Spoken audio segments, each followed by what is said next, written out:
ایک صاحب نے سوال کیا ہے کہ میں مسجد کا امام ہوں اور میں مسجد میں بچوں کو پڑھاتا ہوں، کلاس ہوتی ہے بچوں کی، تو اب اعتکاف کی صورت میں بچوں کو مسجد میں نہیں پڑھا سکتا، چھت پر پڑھاؤں گا، اس لیے کہ یہاں پہ لوگ اعتکاف کرتے ہیں، ان کی نیند خراب ہوتی ہے۔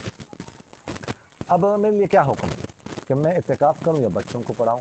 اس لیے کہ اوپر اگر چڑھوں گا تو اعتکاف ٹوٹ جائے گا، تو مجھے بچوں کو پڑھانا چاہیے، اعتکاف کرنا چاہیے۔ دیکھیں، مسجد کے اوپر جانے کے لیے اگر راستہ مسجد کے اندر ہو تو کوئی حرج نہیں ہے، آپ اعتکاف کی نیت کر لیں، بچوں کو پڑھائیں، یہ تو زیادہ ثواب کا کام ہے۔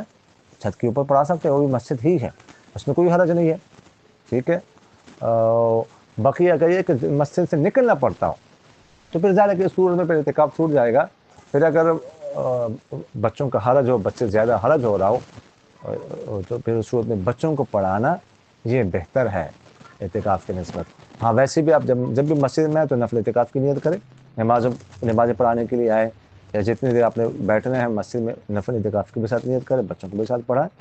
جزاکم اللہ خیر۔